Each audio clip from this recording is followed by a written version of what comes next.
新朋友继续转到出面台会嘅讨论现场，呢度呢片係宜蘭嘅照海，就是添記得嘅水台嘅山體哦，也係添記得嘅故鄉。對下向前度講到台鐵嘅問題，最記得種出嚟嘅添記得，不過唔啲人用嘅行銷哦，呢邊問題話你長高都太高哦，就係講誒你台台灣退咋樣嘅新興嘅農業哦，你添記得係2-3年當過時退出嚟嘅嘛吼，向前度睇到很多嘅問題，包含像係分級包裝啊。運送啊，還有冷藏、儲藏這方面，誰來幫助？這個輔導的部分，當然現在就是在檢驗部分。那因為基驗譜的部分是1年要檢驗1次，而且這個你要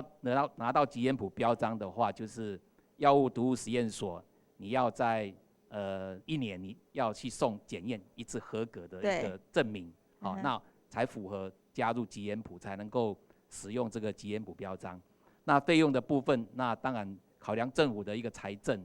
那在財政很容許的情況之下，這一塊或許我們可以回去再做相當的一個研究，這樣子。還是希望從長計議可以做更多啦，哈。那這樣子，所長，我想要請教你，你剛剛提到的南洋嚴選，它要費用嗎？南洋嚴選它是不用費用哈。那我這邊要來補充啊，那剛才哈，就南洋嚴選它的一個主要目的，它是一個產地的一個區隔哈。剛才有講了，四神湯這四個標章都是在一個安全管理。剛才我們於教授也有談到哈，那有了那麼多的一個標章啊，其實哈，如果可以確立一個產地的一個區隔啊，那因為現在一般消費者啊哈，對一些特定的一個產地所生產的這樣農特產品，像麻豆文旦或者我們的南洋金棗等等這樣的一個優質產品，他願意付出比較高的一個價格來去做這樣的消費，所以我們要用我們宜蘭最好的一個生產環境啊，來去推廣我們這樣南洋嚴選的這樣的一個認證，它可以有這樣的一個市場區隔以外，其實它也可以降低風險。那這邊於教授，我想請教我們也知道說，除了各種的生產費用，我們都必須要有時候就不得不提高之外，我們也知道現在天候風險其實也是相對高，所以處在一個在農業經營環境上很多風險的情況之下，生產這樣子的一個連皮帶果肉吃的這樣子的生鮮的果實，是值得的嗎？事實上，剛才我們這邊產銷班這邊也結婚農友人也提到說，事實上他們出去做，很多跟直接跟消費者在接觸的時候，消費者都不知道怎麼樣來食用，所以是不是可以透過政府單位做大力的宣傳？好，我想這個部分才能夠解決這樣的問題了。是，假如沒有這個政府的幫忙，你要靠農友或者農團組織他們自己的努力，事實上他們勢力是非常單薄。當然有這樣的一個節目的露出，讓全國觀眾能夠了解到，這個金柑的好，那金柑的鮮食，金柑的推廣的方式，那我想漸漸的、慢慢的話就能夠使得這項的一個效益能夠發揮到最大。是，那這樣問題我們就要請到縣政府這邊啦。哈，你剛剛提到南洋嚴選是做大面積或者是比較大宗產量的水果啦，或者是蔬果農產品。那對金柑呢，將來有沒有什麼規劃跟想象？金棗的一個產業會在宜蘭佔了90%以上啊。我們從一個生態觀點來講的話，那四地四作所生產的一個農產品，它是最好的一個營養價值的。所以在這樣的農友的一個努力啊，那縣政府的一個品牌的一個push 哈，那再結合透過各樣的一個推廣活動，我們來去活絡這樣的一個產銷機制啊。我們會辦什麼推廣活動啊？就剛才哈，我們會到都市啊去辦這樣的一個產業的一個物產展啊哈。那我們地方結合像我們大家所喜愛的礁溪有這個溫泉，我們結合溫泉的一個相關產業活動，那利用不斷把它做一個鋪出哈跟 push 哈露出，或者是媒體像今天的這樣的一個形式。剛才主持人也有講哈，那如果我們可以來有節目像帶狀節目的一個播出啊，比如說我之前是在漁業，那漁業它現在還有一個叫做漁鄉風情話的這樣的一個節目做處理。其實我們農業過去也有叫做今日農村或農村曲啊。那藉由這樣活動節目的一個直播啊那了解它整個的一個栽培生產還有選購跟以及製造以及這種烹煮的一個過程啊。那喜愛我們的國產農產品，进而来支持我们的本土产业。是这是一个很好的一个行销方式。所以将这个浓的在地性可以充分的凸显出来，当然就是帮我们金柑打了一剂强心针，让它品牌可以发光发热。既然咧度教害了大无为了开放界，了解讲要个机会，到尾应该乡亲朋友，我老安尼咧说明一下，采夯笑啊，还有痛乳凤面，对大家添记得还有嘛个建议，还有上班会提出来吗？我有几点这个建议或请各位来帮我们的忙，因为这个呢，依然这个郊区这个金柑哈，应该是属于这个是柑橘类啦，但是我们都常常教他说，要是因做枣应该是不是能够把它同一个名称哈，能够叫做金柑呢哈，尤其郊区这边哈，跟那个宜兰县这个应该同一命名来。现在还有一个问题就是，它是属于这柑橘类，但是柑橘那个危害最厉害的还是黄龙病。但是现在这个金柑今年危害的非常厉害，那是那个硫胶病，这几年都是一样的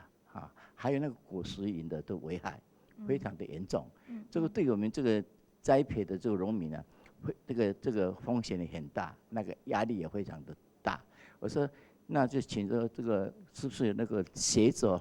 来对这一方面来研究，如何来防治它，或者是从那个品种，刚才有品种，或是砧木方面来帮我们来研究一下，来解决这个难题啦。是，不然好的。我今年死亡都非常的厉害。谢谢这位先生。所以实际呈现问题让相关的单位可以知道如何对症下药。还有其他乡亲朋友做对反应的吗？相对金柑要鲜食的话，成本也会提高了。从96年到现在也有5、6年的时间，我们推广这个鲜食了。时间也不算短啦，也辛苦了好一阵子了。对。OK。生产这个鲜食果比这个加工的，你这个生食的这个很漂亮很大啦。对。那要加工的是比较小，所以以前的管理方式到现在的话，我们增加了那个费用跟人力都出了2、3倍。希望政府对这个真正我们牡蛎精致化农民转型开发这个阶段是以研究发展方式来补贴部分成本，负担我们的风险这样子。什么样的成本需要被补贴？比如说你有机，相对的比我们那个化学肥料比较要贵很多啦。是。它的食用量也很大。对。所以你们最需要就是说肥料上面的费用补助，还有呢？还有是，因为这个我也说不上来啦。其实说，相对他付出的那个心力应该更被鼓励就对了哈。好，谢谢这位先生的发言。好，我们再把机会开放其他乡亲，也许你们还有更多的想法跟问题要提出来的。来，请这位先生你好。因为这3、4年来这个猴这个拢落来食金枣、食到安尼真严重。即马总无怎办法，就是讲。今年我为迄个蠓呢为迄个每所的蠓呢围落，效果敢若有了较改善呢。无伊安尼落来一丛伊拢食迄个皮白芥，食内底迄个心。安尼迄个卵拄外迄个顶迄盐迄个卵，我入去内底盐酸酸伊就无爱，饼芥一只一只拢差不多食，若正经安尼好食到饱一只差不多食有20斤。安尼所以不想开放给他们吃到饱，可是这个吃到饱的情况，伊就食迄个内底顶迄盐膜尔，甜迄盐，过入去迄盐酸酸伊就无爱。皮白芥，过条条断，迄落字嘛字断呢。所以讲政府安尼希望政府来甲这农民补助，就是讲为这个蠓呢来看有过。我请问一下，这狗仔们问题是越来越严重哟。哦，严重，本来吼，阮遮即马即面山吼，差不多有3镇高，啊，大江大镇的差不多有100外只，啊，差不多40-50只嘛，两三镇，啊，迄一年哦，迄100外只，迄一年哦，差不多生有30只。安尼哦，所以你未种出来要卖人，就互人食了了啊，对不对？啊，你若无去弄哦，难免就食了。啊，希望政府讲来甲阮补助者，讲来至少有一个防护网安尼啦吼。好，谢谢这位先生。还有其他乡亲朋友无个开放注每一个机会，你让安尼分享，也系讲提出一个建议，大家欣赏你好。我说，加工国这个跟鲜食了哈，栽培上有什么困难？其实是困难是没有什么困难啦，就是工程爱较大就对了哈。加工国呢，就是红了以后大约1年把2次、3次就可以把它消化完毕了哈。鲜食的话就不一样喽。我们鲜食的话采收就是要一粒一粒的用那个剪刀去剪下来。剪下来以后要慢慢的放在那个篮子里面，篮子上面要铺一层那个保护层的。锈苗苗呢？对对，就是密密的物件安尼吼，甲袂皮肤要袂去弄坏去啦。那个果实也要那个非常漂亮，红的皮肤要像小姐那样幼米米这样子才可以拿出去卖才有这价值。比较好这样子，谢谢。好，这边问题我要请教这个农改场这边了。厂长你好，我知道台湾的农民都相当的有活力，而且他们在栽种这个金柑上面用的活所下的决心苦心，你也都听到了，非常的用功。刚刚相信提到的，包括黄龙病各种的病虫害，还有农业技术上，都需要一些大力的帮忙。这方面您的回应？是我们最近几年也开始投入在金柑这方面的研究。那像刚刚农民有提到说，比如说储藏的问题，其实我们从去年也开始做。那第一个就是要从采收的技术开始像我们各位看到那个桌上那个有带叶的那因为过去加工果是直接用拔的，那我们发现拔下来的你在一般室温储存下1个礼拜就50%以上全部烂掉。那我们鲜食果当然没有办法，因为我们一定要运输，还要再放在我们的售架上。那所以我们建议都是用剪的。那所以像在盒子里面那个都是经过精挑细选去剪过。那你没有伤口的话，当然它就可以储存。那第二个是说你储存的温度，那我们目前的研究结果是大概5度C 比较好，那可以储存比较久。那还有刚刚主持人所问的，就是说一般的一些病虫害的问题，其实各位不要忘记说，我们的病虫害很多是从我们其他的媒介传递过来的，像黄龙病这一种也是。那我们的调查大概在6、7月的时候，它的蓟马，就是一种传播病毒的一种昆虫，它的量会增加。那可是周围并没有这个东西，后来发现它可能跟那个大花咸红草有关系，所以你在做这个整个果园的清园的工作，也要做得确实。那你剪下来有病的，然后有虫的这些枝条呢，你要拿到其他地方，不然你就要掩埋，不然它会留在原来的地方。那另外像那个东方果实蝇，那东方果实蝇的话，它是因为果实它就会吸引它过来，所以必须要做大面积的共同防治。如果只有你这个果园自己去做或是去喷药没有用，因为你这边的密度一降低，其他的地方又补过来，所以这个要做共同防治。那共同防治就需要大家共同努力的一起来做。那效果就会呈现。所以在技术面有一些我们已经克服，那当然有一些像鲜果这一类的东西，这个金柑的采收期是从10月开始到第2年的3月，总共有6个月的时间，所以它的采收期这么长，所以它的一些病虫害的防治的技术更要去突破。那这方面我们也会持续再继续努力。那我们跟农民之间的互动，平常机制是怎么落实在日常生活？我们每一个地方农会都会有辅导很多的产销班，那农民要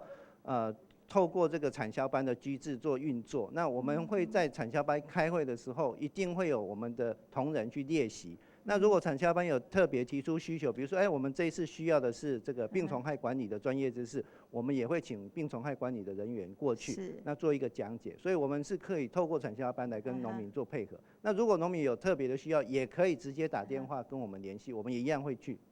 好，谢谢厂长，谢谢哈。也感谢乡亲嘅反映到问题哦。这篇有请教，安尼个老太哥，老先生爱请问哦，上跳下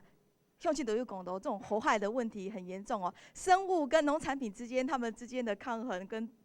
战争，好像也不止金柑这样的一个水果。过去我们在处理相关的个案上，或者是说针对全台湾很多的种植农作物的生产区，碰到像这样的问题，不管是石虎啊，或者是他们讲的猴子啊，像这样的状况，我们有什么其他的补助办法，或者是我们有想过相关的配套吗？我们知道那个台湾猕猴现在目前还是所谓保育类的动物，所以基本上还是禁止所谓的捕杀。那基本上现在都是用驱赶的方式啦。那当然，这个对农民的一个生产会造成很大的一个损失。那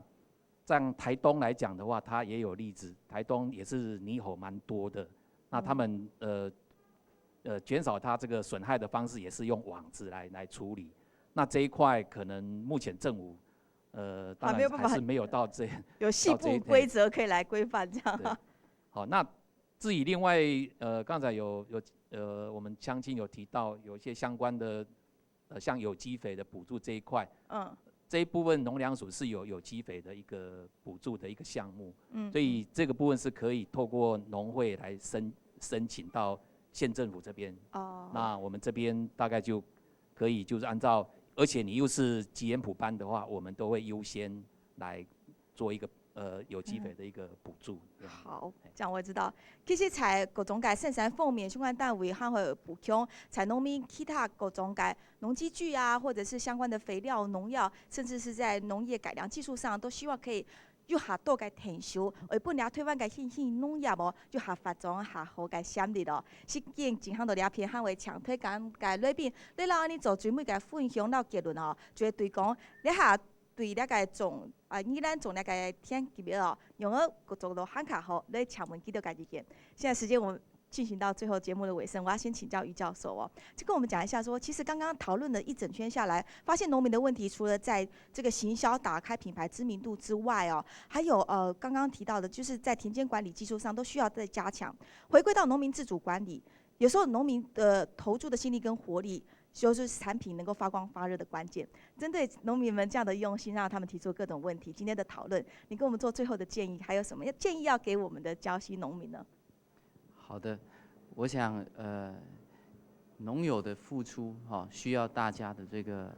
大家的关心呐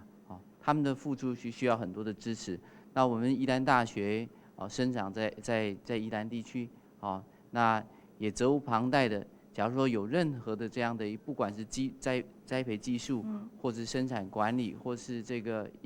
以至于加工行销，我们都有非常专业的团队。假如说各位乡亲有这样的一个需求，请不要客气的能够跟我们学校来联系，那我们学校也会针对各位乡亲所提出来的问题予以全力的一个协助。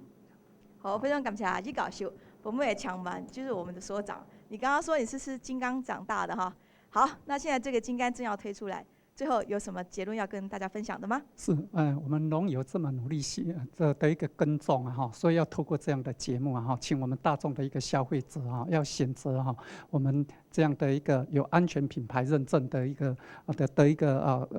优质农产品除了对我们消费者健康是一种把关以外，也是对我们生产者是一种鼓励跟肯定。所以在这边要请大家来多使用我们的在地金枣。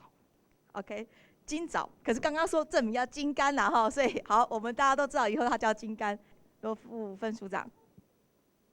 我想宜兰的黄金柑这个是宜兰地区特有的一个经济作物。那在全省来讲的话，几乎就是都在我们礁溪宜兰这个地方，它是一个非常特殊的一个作物。那我想这个作物有推广的一个价值了那刚才各位提了那么多的部分，包括很重要的就是在宣导方面，我想这个是一步一脚印的工作，也不是短时间能够马上促成那当然这个行销的部分，除了我们知道除了平面媒体、电子媒体各方面报章杂志都要加强来做之外，那我想其他在行销的部分政府都会做持续的一个辅导。那这个产业，那我想就是说鲜果的部分，那能够带给我们果农比较高的一个利益哈。那我想在这整个发展的过程当中，果农如果说你发现有什么创意的 idea 出来也好，或者是在整个行销生产方面有什么问题的话，都非常的欢迎随时跟我们改良厂也好，或我们相关的学校技术，我们政府这边来做反映，也不是说一定要等到开班会。我想这个电话都非常的方便。像如果你有什么需求，你觉得你这样的一个的一个研究，或者是一个这样的一个做法，对我们宜兰黄金柑的鲜食有帮助的话，我们都政府的立场都非常乐意的来帮忙协助。谢谢。好，谢谢罗副座。其实来宾分享到鲜食金柑这方面的未来是很值得期待，而且也很有价值的加上农民的用心对打拼